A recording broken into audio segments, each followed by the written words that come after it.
When my husband found out he would spend the rest of his life in a wheelchair, he tore through the hospital room in a blind rage. This time, I didn't stop him. I simply stood in a safe corner, silently watching him destroy everything. In the end, he had to pay the hospital a hefty compensation, nearly draining all his savings. Back home, he trashed everything again. My son locked himself in his room, sending messages to Savannah. "Dad's really scary right now. Can you come and keep him company?" I pretended nothing had happened and quietly served 4 dishes and a soup on the table. Jeremiah slammed his hand down. "Your man's a cripple for life now, and you still have the nerve to sit there and eat. Did a dog eat your conscience?" I didn't even glance at him. I looked straight at my son. "Eat."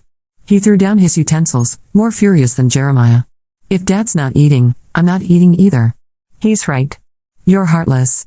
Aunt Savannah is way better than you. If she were here, she'd be comforting Dad, not just shoveling food into her mouth like you." I said nothing, only nodded and calmly picked a bit of each dish for myself. If I didn't eat now, I might not get another chance later. The moment he mentioned Savannah again, Jeremiah snapped.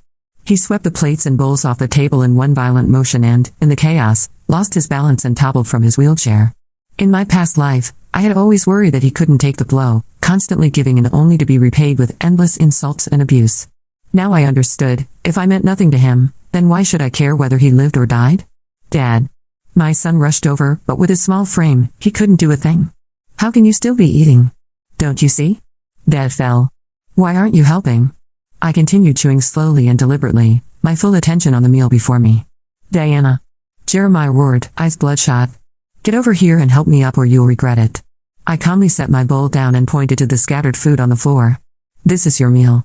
If you don't finish it, there won't be a next one. And if you don't want to eat, then go hungry."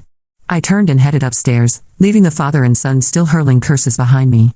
"Diana, once I can stand again, I'll tear you apart piece by piece, you filthy woman." My son tried to soothe him. "Dad, don't be mad. I already called on Savannah. She's coming soon, and I bet she'll bring something delicious." Jeremiah nodded with certainty. He and Savannah had always been close, and this time he had gotten injured saving her. Emotionally and morally, she had no reason not to step up and take care of him. "When Savannah gets here, I'm kicking that nasty woman out. She's just kicking me while I'm down. Yeah, I've always wanted to live with Aunt Savannah. She's 1,000 times better than her." I sneered. Savannah would come, but not yet. Lilith had scheduled an interview for me that afternoon. I needed to dress well and leave a good impression. Downstairs, the father and son kept rambling on, plotting how to kick me out and imagining their perfect little life with Savannah. When I came downstairs fully dressed, Jeremiah froze. I wore my old professional attire, stockings and high heels I hadn't touched in years. Back then, this look had driven him wild. I figured it still might. "Why are you dressed like that? I'm not even dead yet and you're already out to seduce other men?" I met his glare with a half smile. "Dead or alive, what difference does it make?" Jeremiah's face turned red with shame and fury. "Just wait until tonight. I'll make you pay for this. You should be more worried about how you'll get to the bathroom." I shut the door behind me, cutting off his useless rage. The interview went smoothly. Before marriage, I had already made a name for myself in the design world. I only gave it up to take care of the family. Lilith was generous. She directly assigned me to lead a branch's design projects right within my expertise. In the end, she insisted on treating me to a meal to thank me for returning her earring. By the time I got home, it was already 9 p.m. As I opened the door, a foul stench hit me, and I instinctively pinched my nose. Jeremiah was still in the same spot, filth dripping from his wheelchair and pooling across the floor. "How did you end up like this? Disgusting, isn't it?" Jeremiah clenched his teeth. "Help me up. My body's gone numb." I glanced around. "Where's your son?" He said it was too gross and locked himself in his room. I nodded. "Well, I find it gross too. I'm going back to my room." "Wait." Jeremiah looked reluctant. "I haven't eaten. Can you make me something?" I threw his own words right back at him. "You're a cripple now, and you still have the appetite to eat. If you're that hungry, isn't there food on the floor?" Jeremiah struggled to keep his composure. "That food, I already messed it up. That's your problem, nothing to do with me." Without another glance, I headed upstairs. In my previous life, I had slept with one eye open, worn myself thin, and landed in the hospital. But this time, I could finally enjoy a good night's rest. I slept soundly until 8 in the morning, my body light, my mind relaxed. When I came downstairs, the floor had been cleaned spotlessly. The 3 of them sat around the dining table, chatting and laughing like a cozy little family. Savannah peeled an egg for Jeremiah, then turned to glance at me. Sorry, I didn't know you were home. I didn't make breakfast for you. Jeremiah sank his teeth into the egg with hostility. Diana, did you really think I'd starve to death without you?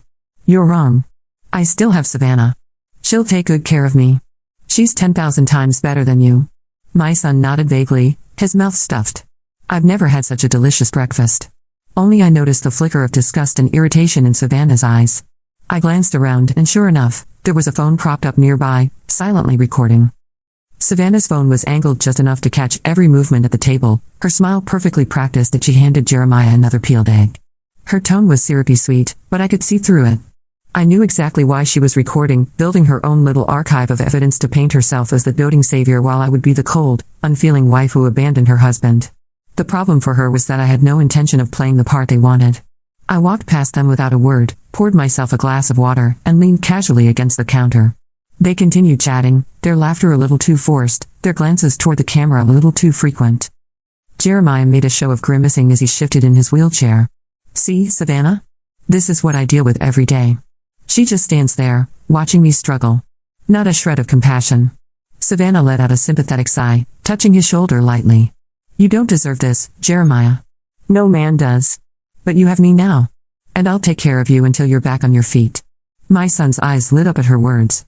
Aunt Savannah, can I live with you too? You cook way better than her, and you don't yell all the time. I watched her hesitate for a split second before patting his hand. Of course, sweetheart. My home is always open to you. Her eyes flicked toward me then, a subtle challenge. In my past life, this might have been the moment I broke, where I'd start defending myself, raising my voice, falling right into their trap. Not this time. I took a slow sip of water and simply walked away. The less I said now, the more their own words would betray them later. Upstairs, I pulled out my laptop and went over the design briefs Lilith had sent me the night before. The projects were ambitious, high-profile, and exactly the kind of work that could rebuild the career I'd abandoned years ago. My phone buzzed, a message from Lilith. Big meeting tomorrow morning. The client wants to see concept sketches. Think you can have something ready? I typed back without hesitation. I'll have them tonight. That was the difference now. I had something worth focusing on, something that didn't revolve around cleaning up after Jeremiah's tantrums or placating a son who had learned to measure my worth against someone else's approval. By late afternoon, the house had gone quiet. I could hear faint voices downstairs, but they were muffled. Savannah must have taken Jeremiah and my son out for lunch. That suited me just fine. I spread my papers out across the dining table, my pencil moving quickly as ideas took shape. This was the part of me I had missed the most, the precision, the problem-solving, the thrill of creating something from nothing. I was so deep in work that I didn't even notice the front door open until their laughter came spilling back inside. Jeremiah wheeled himself in first, Savannah pushing him like some victorious knight returning from battle. My son carried a paper bag that smelled strongly of fried food. We brought lunch, Savannah announced, setting it on the counter. But, well, I didn't know if you'd want any. The implication was clear. I didn't look up from my sketches. I already ate, I lied. The truth was I hadn't, but I wasn't about to accept her charity. Jeremiah smirked. Suit yourself. More for us. They ate in the living room, the sound of wrappers crinkling and drink slurping loud enough to carry upstairs. I ignored it. I had no interest in sharing their table or their staged little moments for the camera. Instead, I kept working until my stomach made it impossible to concentrate. I went to the kitchen quietly, but Savannah's voice followed me. Oh, Diana, by the way, I'll be staying here for a few days. Jeremiah needs proper care, and clearly, you're too busy to provide it. I finally looked up at her. Stay as long as you like, I said evenly. Just make sure you clean up after yourself. I'm not your maid. Her lips pressed into a tight smile, the kind you give when you think you've won a round but can't quite prove it. Of course, she replied, her tone dripping with false sweetness. The next few days were an exercise in calculated patience. Savannah inserted herself into every aspect of the house, rearranging furniture for accessibility, setting up Jeremiah's medications in the kitchen, even dictating what my son should wear to school. Jeremiah basked in the attention, praising her cooking, her kindness, her dedication, all while casting me as the villain in his every sentence. My son followed suit, laughing louder at her jokes than he ever had at mine, parroting her criticisms with the eager cruelty of a child who thought he was on the winning team. But I wasn't idle. Each evening, I stayed late at the branch office Lilith had assigned me to, working on designs, networking with old contacts, and quietly re-establishing myself in the industry. I could see the surprise on Lilith's face each time I handed her a finished project ahead of schedule. She started inviting me to client meetings, introducing me as one of the best designers I've ever worked with. It wasn't flattery, It was a fact. And the more my professional world expanded, the smaller the chaos at home felt. One evening, I came home to find Savannah in the kitchen, her phone propped up again, recording as she spoon-fed Jeremiah soup. "He's had a hard day," she said, her tone as soft as a lullaby. "The least I can do is make sure he eats properly." I put my bag down and glanced at the pot on the stove. "Smells nice," I said casually. "Make enough for everyone?" She froze, just for a moment, before saying, "There's some bread left. Help yourself." I took a slice without comment, tearing it slowly as I leaned against the counter. The camera caught every movement, but my face was unreadable. Later that night, when Savannah finally went to bed, I checked the stove. The soup was almost untouched. Jeremiah had eaten a few spoonfuls for the performance, then pushed it away. He didn't want her food, he wanted her attention. And she wanted the footage. The turning point came the following weekend. Lilith invited me to a formal networking dinner, one that could secure contracts worth more than anything the branch had handled in years. I wore a sleek black dress, minimal jewelry, and the confidence I had earned back piece by piece. As I left the bedroom, Jeremiah's eyes widened. "Another man tonight?" He spat. I didn't even pause. "Another future," I corrected. Savannah, sitting beside him, muttered something under her breath, but I was already out the door. The dinner was a success. I returned home well past midnight, my phone buzzing with congratulatory messages from colleagues and even a few potential clients. The house was dark except for a faint light in the living room. Savannah was asleep on the couch, her phone in her hand, screen still recording. Jeremiah sat in his wheelchair, staring at the door as if he had been waiting all night. "You think you're so clever," he said. "But when Savannah moves in here for good, you'll have nowhere to go." I smiled faintly. "That's what you think." Then I went upstairs, my mind already running through the next steps. I had been patient long enough. The documents I needed were almost ready, the contacts willing to back me up were lined up, and the timing was perfect. Savannah and Jeremiah thought they were building a case against me. In reality, they were documenting every reason I needed to walk away, on my terms, with everything I wanted intact. The quiet war had begun. And this time, I wasn't going to lose. The next morning I woke before the alarm and lay still, listening to the muted house. For a long minute there was only the hum of the refrigerator and the faint tick of the hallway clock. Then came the sound I had begun to recognize over the last few days, the whisper of a camera tripod being opened, the soft scrape of a phone case against wood, the forced brightness of Savannah's voice rehearsing lines under her breath. I rose quietly, dressed, and gathered the folder I had assembled the night before. Inside were copies of hospital invoices and incident reports, photographs of the broken dishes and overturned chair, a printed log of dates and times when Jeremiah had refused to take medication or eat unless someone performed for him, and a short list of home care agencies that accepted his insurance. I had underlined 2 of them in red. I did not intend to keep playing nurse for free, and I did not intend to let Savannah turn the house into her stage. When I came downstairs, Savannah was perched at the edge of a dining chair, angling her phone toward the kitchen like a hunter watching a burrow. Jeremiah sat in his wheelchair near the table, hair combed neatly, wearing a new pajama top with a small embroidered crest at the pocket. My son hovered at the counter, pouring cereal and glancing back at the lens as if he were checking whether he existed. Savannah looked up with a smile that never reached her eyes. "Morning, Diana." I made coffee. I poured my own from the machine before she could offer. Jeremiah cleared his throat. "Since you are so busy, Savannah and I decided she should manage the house for a while. She will coordinate meals, cleaning, my therapy, school drop-offs." He paused for effect. "We agreed it is best for our family." I sipped and waited. He misread my silence as surrender. He nodded to the phone. "For transparency. I want everything documented so there are no misunderstandings." I laid the folder on the table, slid out a single page, and set it in front of him. It was the coverage summary from his insurer listing approved benefits for in-home care after discharge. "You are eligible for a home health aide 3 days a week and physical therapy at home twice a week for 8 weeks, I said. "I have scheduled assessments with 2 agencies this afternoon.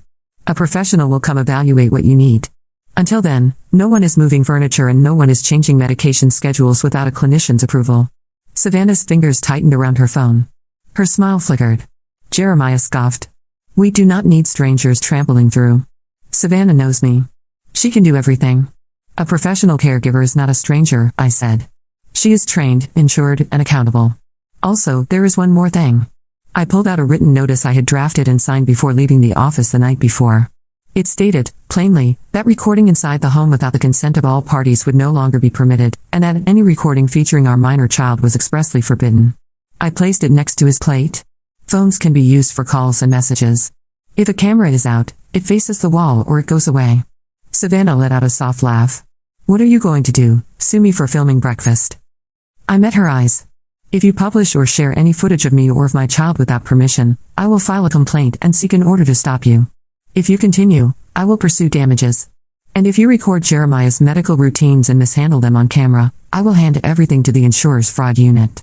The laugh died. Jeremiah bristled. This is my house. Actually, it is our house, I said. And it is still my son's home. If you want cameras, put them in your own. My son flinched, glancing from me to Savannah. She recovered first, switching to a tone so soft it nearly disappeared.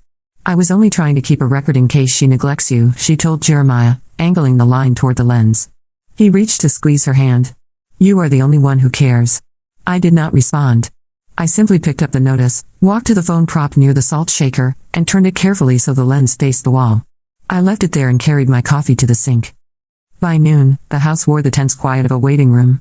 Savannah had not left, but she had recoiled a step from the performance, testing which lines she could still deliver without losing ground. She swapped the camera for low whispers and long sighs. She followed Jeremiah from room to room, straightening blankets and smoothing his sleeve, muttering small assurances that he repeated later with interest. My son trailed them like a shadow, hungry for tasks and praise. When he asked if he could skip school to help, Savannah stroked his hair and said it was all right this once, because family comes first and because the world was unfair to good men who had sacrificed so much. I did not argue in front of him. I called the school from the car and told them he would be late and that I would send a note. Then I drove to the office for a meeting I could not afford to miss and returned just in time to meet the first nurse. Her name was Pilar. She arrived exactly on the dot with a clipboard, a calm gaze, and a polite firmness that I liked instantly. She introduced herself to Jeremiah, nodded to Savannah without breaking tone, and asked to see discharge instructions, medication lists, and the layout of the house. Jeremiah tried to steer the conversation toward his pain and how cruel I had been the previous night by refusing to cook, then toward Savannah's devotion and how she had rescued him from an impossible situation. Pilar listened without comment, then asked to test his transfer to the couch using the board the hospital had sent home. She measured doorway widths, asked him to demonstrate how he repositioned himself, and watched him attempt to pick up a dropped phone with the grabber. After 20 minutes she sat at the table and spoke to both of us. Safety first. No rugs in the path, no bowls or wires on the floor, no chairs wedged in doorways. The bathroom needs a raised seat and a secured handrail, not a towel bar. He should not attempt to lift the wheelchair alone. Above all, she said, the primary caregiver must rest. Exhausted caregivers cause injuries. She looked at me. You are working. Good. That helps. Then she looked at Savannah. And you are a family friend. You can assist. But we will supply trained aides on scheduled days. Please sign here to acknowledge plans and risks. Savannah hesitated only a second before picking up the pen. When she wrote her name, her mouth tightened as if she were signing away property. Jeremiah scowled and scrawled his signature with a heavy hand. Pilar did not flinch. She scheduled the first aid for 2 days later, printed a list of exercises for Jeremiah to attempt twice daily, and told him she would return with a physical therapist tomorrow. On her way out, she stopped at the sink, rinsed her hands, and turned briefly to look at the counter where Savannah's phone had been left face down. She tapped the paper notice I had left beside it. Good boundary, she said quietly, and left. That evening, Lilith called between emails to go over the next day's client drafts. I put her on speaker and walked her through 3 variations on the concept we had discussed. My son and Savannah were in the living room playing a word game. I could hear their laughter spike when I used a design term they did not recognize. Jeremiah chimed in now and then with a joke about how artists talked like they were solving a crime. When I ended the call, I found him staring at me with a mixture of contempt and something smaller, something like worry he would not name. He tried to say something cutting about dinners and loyalty, but the words slid off the surface of his own need. He had not eaten much and it showed in the way his hands rested on the armrests, a shade weaker than they had been that morning. I reheated some rice and eggs for myself and ate at the counter. No one asked for a portion. Savannah posted a photo of a table setting, cropped so tightly it could have been anywhere, and added a caption about showing up for the people who show up for you. My son laughed aloud when he saw it and asked if he could write a comment with hearts. I told him he could finish his math assignment first. He rolled his eyes and drifted to his room with the phone still in his hand. The physical therapist came the next afternoon, a man named Arthur with steady hands and the patient voice of someone used to being blamed for pain he did not cause. He was polite to Savannah and precise with Jeremiah. For the first 10 minutes Jeremiah cooperated. For the next 10 he argued. For the last 10 he refused. Arthur did not shame or plead. He marked the baseline score, wrote down the goal for the week, and told Jeremiah exactly what would happen to his muscles if he insisted on rage instead of work. When Arthur left, Jeremiah exploded. He accused me of conspiring with strangers to humiliate him in his own home. He accused the therapist of forcing him to suffer for a quota. He accused Savannah of not defending him loudly enough. She cried, which satisfied him for a moment, then gently scolded him for raising his voice because the microphone on her phone might not handle shouting well. He forgot his anger and asked her to check if the audio had clipped. She did, and said it was fine. I looked at the clock and realized I had 15 minutes to call a client and confirm a design pivot that would lock in a contract. I went upstairs, shut the door, and made the call. That night, I sat at the dining table with my folder, adding notes. I wrote down the therapy refusal and the nurse's recommendations. I printed my pay stubs from the last 2 weeks and stapled them to the front of a new section labeled Finances. I listed groceries purchased and items consumed by me versus the others. I made a list titled Incidents and left room under each for date, time, and witnesses. At the bottom of that page I added another header, Conversation with a Lawyer. I knew exactly whom to call. One of Lilith's clients, a woman who ran a boutique firm downtown, had introduced herself to me at the networking dinner. She had slipped her card into my hand and said, "If you ever need to draw clean lines, call me." I set the card on top of the folder and stared at it until the edges blurred. I did not sleep well. Around 2 in the morning, a thump sounded from the hallway followed by a muffled curse. I opened my door to find my son standing in the dark, rubbing his foot. He had tripped on the folded laundry basket Savannah had left outside my room.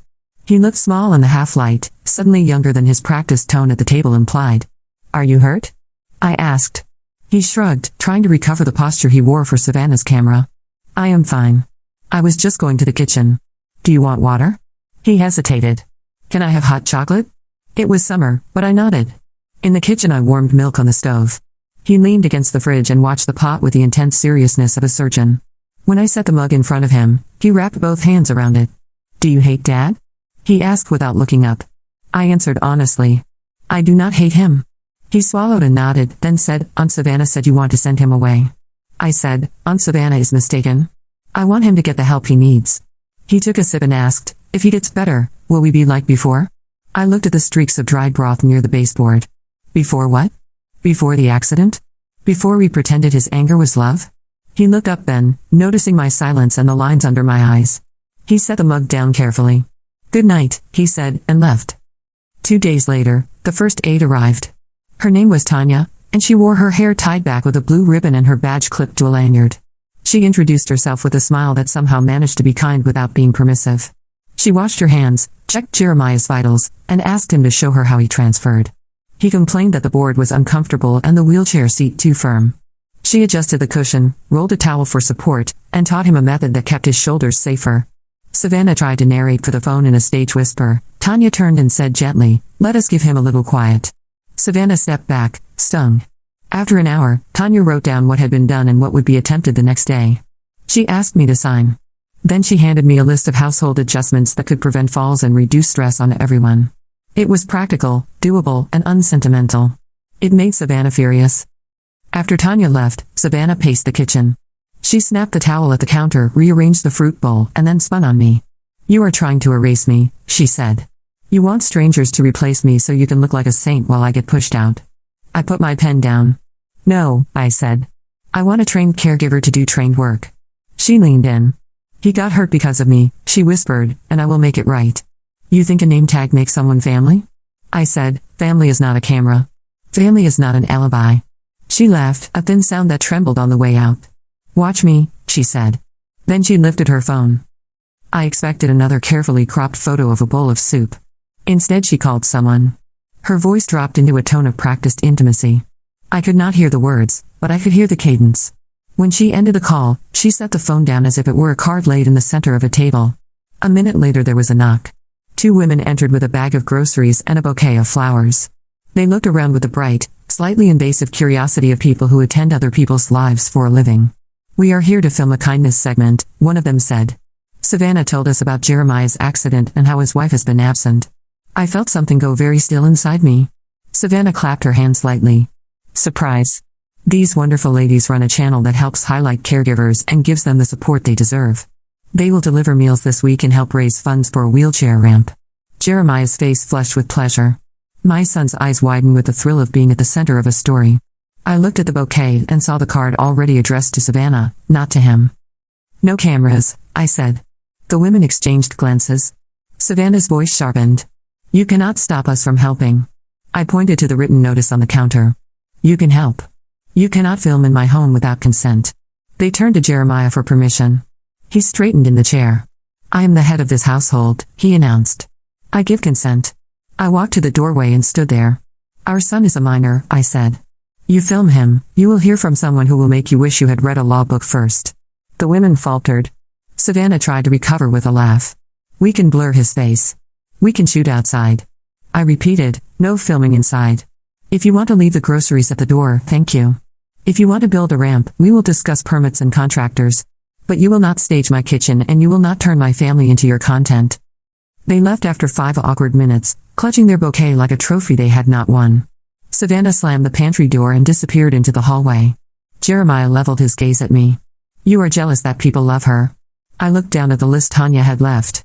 I said, I'm not jealous. I am busy. His mouth twisted. Busy being cold. I did not answer. I gathered the groceries the women had brought, set aside what we could use, and bagged the rest to deliver to a shelter on my way to the office. My son watched me from the doorway, trying to decide which way to turn. When I picked up my keys, he took a small step toward me. Are you coming back tonight? He asked. Yes, I said.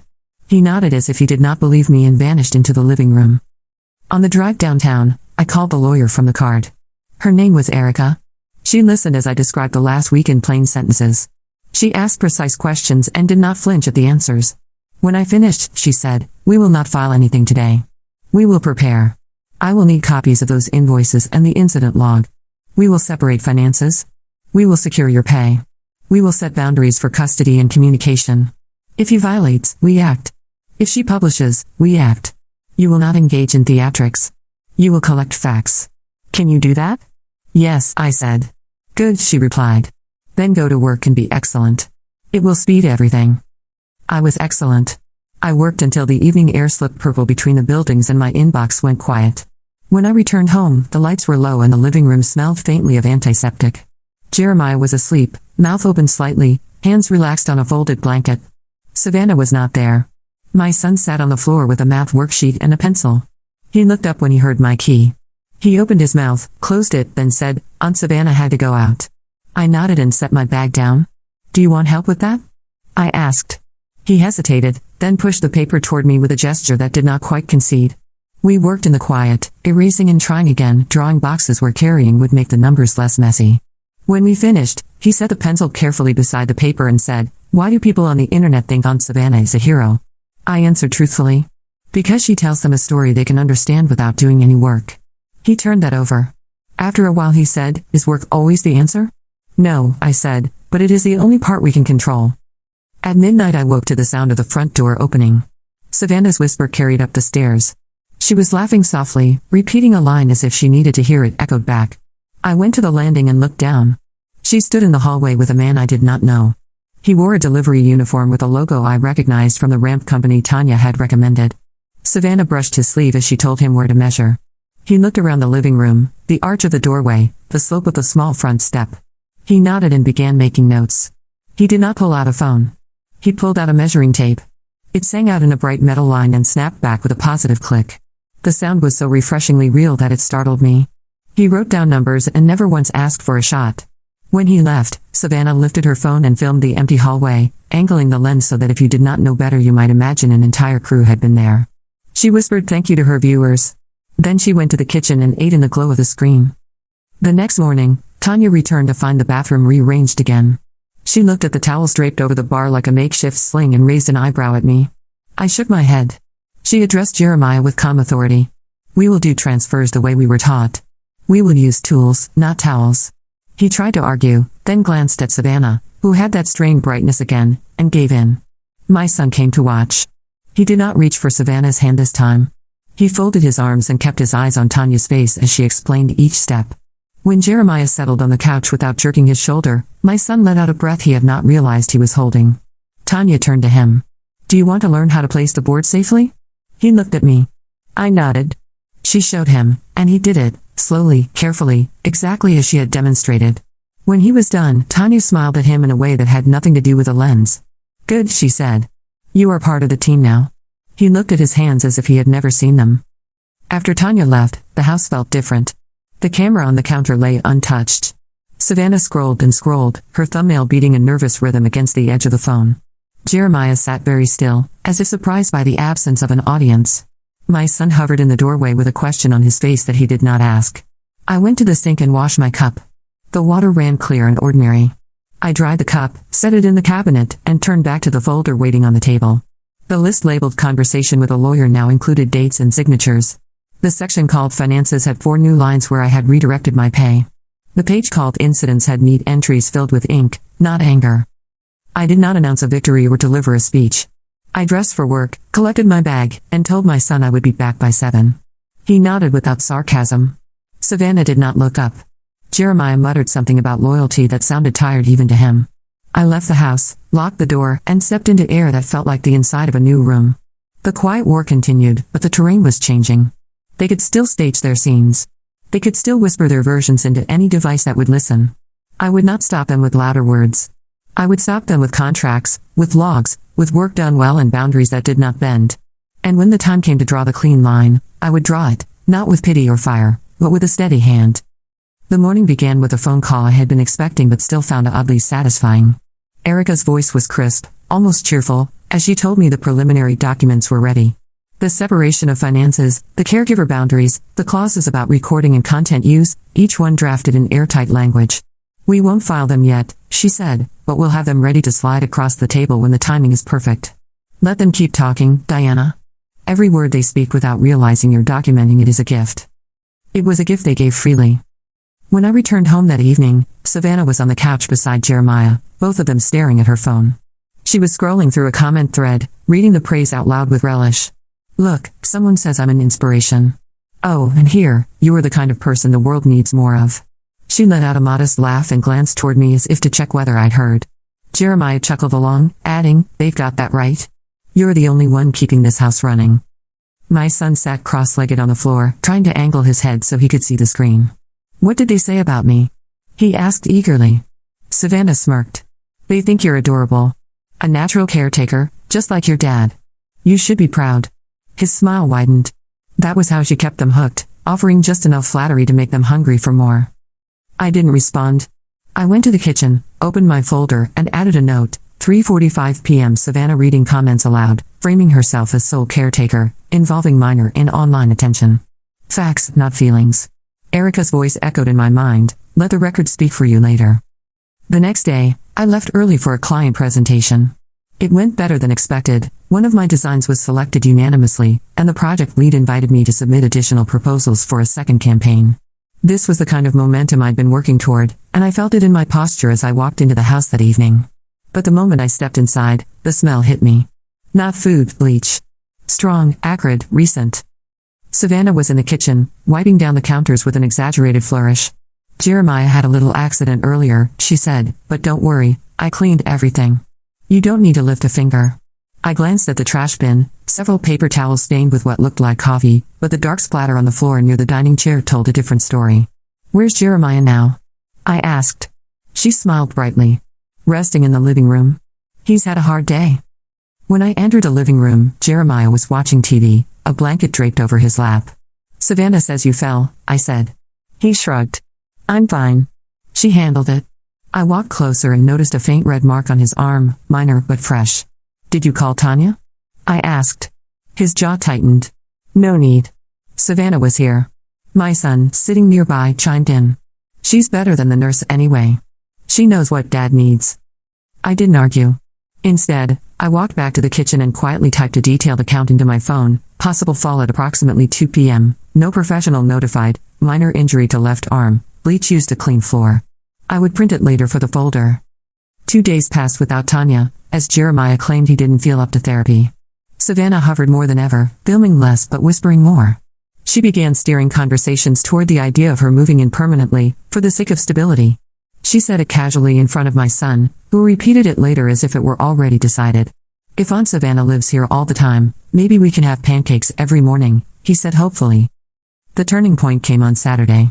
I had spent the morning at the office and returned just before noon to find a strange car parked in the driveway.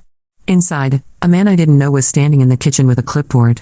He looked startled when he saw me. I'm here to take measurements for the ramp installation, he said.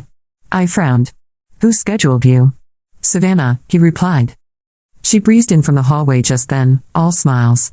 Surprise. The donations from my channel covered the cost. Isn't this wonderful? Jeremiah wheeled himself in, grinning. She's making things happen, Diana. Something you've never done for me. I kept my voice calm. Installing a ramp requires permits. It also affects property value. No work is being done here without my approval. Savannah's smile faltered. It's already paid for. Do you really want to look ungrateful in front of the donors? There it was, her leverage. But she'd made a mistake. Donations tied to personal injury cases, especially when filmed without consent, were a legal minefield. I took out my phone and snapped a clear photo of the clipboard, capturing the company name and the work order number. Thank you for coming, I told the man, but this installation will have to be rescheduled until all legal requirements are met. He looked uneasy but nodded, gathered his things, and left. Savannah's expression darkened. You're sabotaging everything? No, I said evenly. I'm protecting this house from becoming a liability, and protecting you from charges you don't understand. She didn't respond, but the tightness in her jaw told me she understood perfectly well. That night, after everyone had gone to bed, I scanned the work order photo into my laptop and added it to a new folder labeled Potential Legal Breaches. Erica would want it. I also uploaded the log entries from the past week, along with photos of the bleach stain and Jeremiah's arm. Piece by piece, the wall I was building grew higher. The following week brought a shift I hadn't anticipated. My son began seeking me out, not for long conversations, but in small, almost shy ways. He lingered in the doorway when I cooked, asked if I could quiz him on spelling words, even followed me to the store one evening without being asked. Savannah noticed, and the change unsettled her. She tried to pull him back into her orbit with promises of outings and treats, but the more she pushed, the more he drifted toward me. One afternoon, while Jeremiah napped, my son asked quietly, "Are you going to leave?" I looked at him. "Why do you ask?" He shrugged, but his eyes stayed on mine. "Aunt Savannah says you don't like it here and that you'll go away soon. But I don't want you to." I felt something tighten in my chest. "I'm not going anywhere without making sure you're safe," I told him. He nodded, then asked, "Safe from what?" I didn't answer directly. "Safe from people who think they can decide your life for you." That night, I emailed Erica again. This time, the subject line was simple: timeline for action. I told her I was ready to move forward, not just with the caregiver boundaries, but with the separation process. Jeremiah and Savannah had grown too comfortable, too certain I was powerless. It was time to remind them that silence was not the same as surrender. 2 mornings later, Erica arrived at my office with a stack of papers and a calm, deliberate smile. "We'll start with a financial separation," she said. "Once that's in place, everything else follows more easily. And Diana, once this is filed, things will change fast. Be ready." I was ready. And for the first time in years, I didn't just mean it. The day Erica filed the financial separation, the air in the house seemed to shift in ways the others couldn't quite name. I said nothing about it at breakfast, just poured my coffee and left for the office. But I noticed Savannah's glances, quick, sharp, suspicious, and Jeremiah's questions growing more pointed. "Where were you yesterday afternoon?" he asked. "At work," I replied without looking up. He studied me for a moment as though he could smell the change. That evening, when I came home, Savannah was waiting in the living room, phone in hand, camera already rolling. "I want to talk about how you're abandoning your husband," she began, voice pitched with righteous outrage. Jeremiah nodded from his wheelchair, clearly prepared to deliver his own performance. My son sat nearby, eyes darting between us. I set my bag down and said evenly, "Savannah, put the phone away." She smirked. "Why? Afraid of the truth getting out?" I walked to the coffee table, took the phone, and set its screen down. "You're about to hear the truth, but you won't be recording it." From my folder, I pulled a neatly bound packet of papers and placed it in front of Jeremiah. "This is a legal separation of finances, effective today. My income, accounts, and assets are no longer tied to yours. The insurance benefits and professional caregivers will continue, but personal expenses will come from your funds alone. That includes anything Savannah purchases or orders in your name." Jeremiah's mouth opened, then closed. Savannah scoffed. "You can't just." "I can, I cut in, and I have. There's also a restraining clause regarding recordings and the use of our son's image. Violate it, and you'll face legal consequences." I looked at Savannah directly. "That applies to you, too."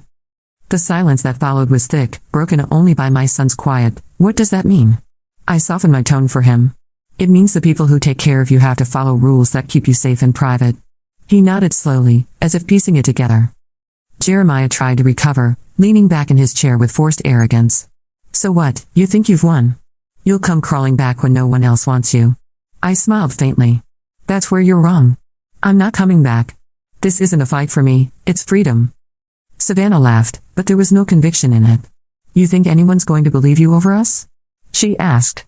They don't have to believe me, I said. They just have to see the facts. I tapped the folder. And I have every one of them documented.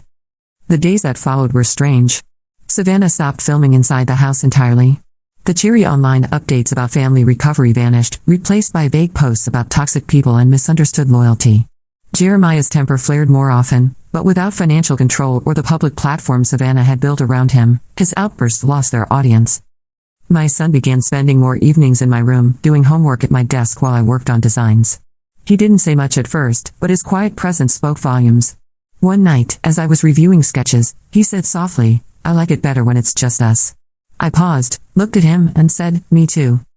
2 weeks after filing, Erica called. Everything is moving faster than expected. The caregiver agency has agreed to take over fully, and the property records are updated. You're free to relocate anytime. I exhaled, the weight I'd carried for years finally shifting off my shoulders. Then it's time, I said. That weekend, while Savannah was out and Jeremiah napped, I packed my essentials into 2 suitcases. My son stood in the doorway, holding his backpack. Are we really leaving? He asked.